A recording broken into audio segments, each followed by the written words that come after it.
सुप्रभात। मैं सीताराम उइके मेरे यूट्यूब चैनल में आप सभी का स्वागत करता हूं। जो इस चैनल में नए हो कृपया सब्सक्राइब कर लें और ज़्यादा से ज़्यादा शेयर करें ताकि मेरे आने वाले सभी वीडियोस की जानकारी आप तक सबसे पहले पहुंच सके।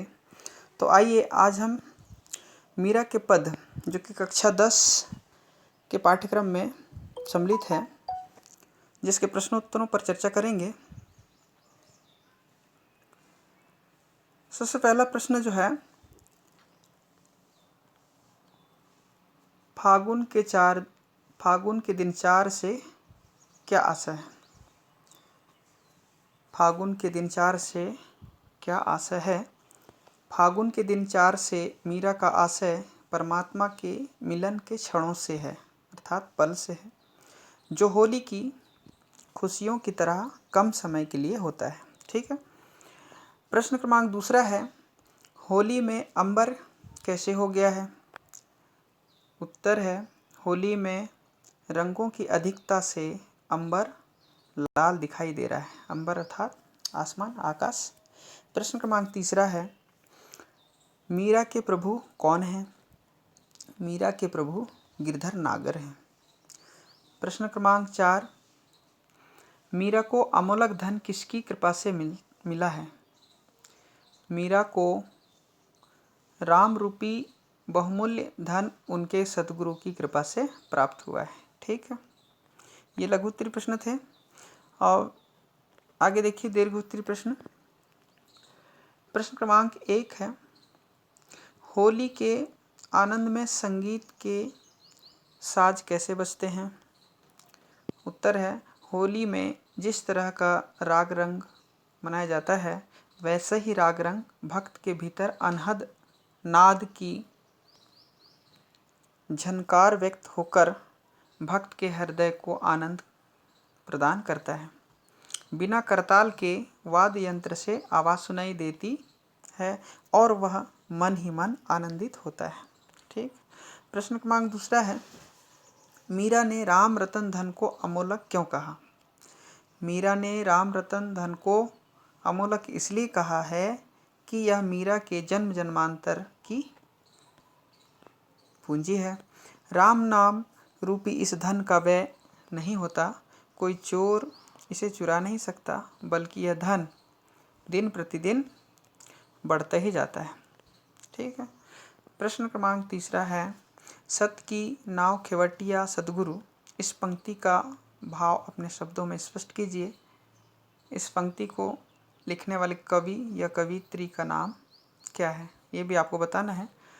तो मीराबाई कहती हैं कि मेरी सत्य की नाव का खेने वाला नाविक मेरे सद्गुरु हैं, इनके द्वारा ही मुझे सही मार्ग दिखाया गया एवं उनके उपदेश के अनुसरण से ही संसार की कठिनाइयों को मैं पार करने में समर्थ हो सकी हूँ।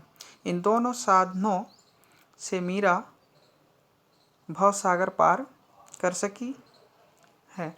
इस पंक्ति को लिखने वाली कवित्री मीरा है।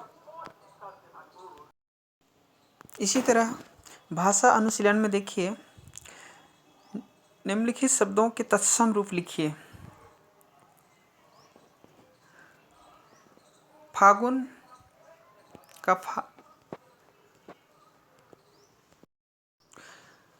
फागुन का फाल्गुन होगा, होरी का होली, संतोष का संतोष, कृपा का कृपा, हर्ष का हर्षित, जस का यश। ठीक है। प्रश्न क्रमांक दूसरा में निम्नलिखित शब्दों के पर्यायवाची शब्द लिखिए। अंबर का आकाश हो जाएगा, गगन। जग का संसार, जगत। सागर समुद्र, सिंधु। कमल का सरोज, नीरज। प्रश्न क्रमांक तीसरा देखिए, निम्नलिखित शब्दों के विलोम शब्द लिखिए। यश का अपयश होगा, आकाश का पाताल, सुर का असुर, दिन का रात। ठीक है, ये पाठ्यक्रम आधारित प्रश्न थे और कुछ परीक्षा उपयोगी जो प्रश्न हैं वो आप लोगों को बता देता हूँ वस्तुनिष्ठ प्रश्न है, जैसे कि मीरा के आराध्य देव कृष्ण थे, तो ये सत्य हो जाएगा क्योंकि आराध्य देव उनके कौन थे? कृष्ण थे। मीरा की भक्ति सख्य भाव की भक्ति है, असत्य है।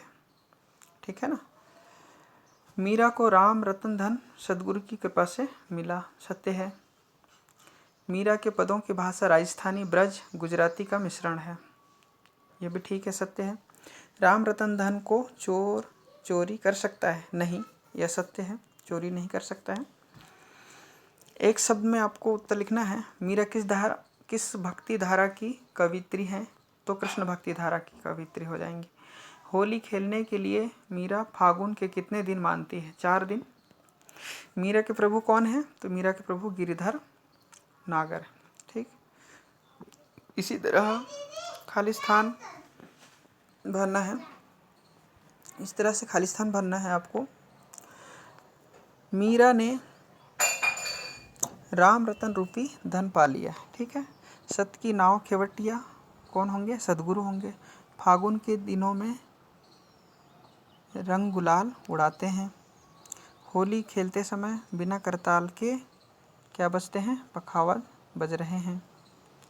सही विकल्प देखिए।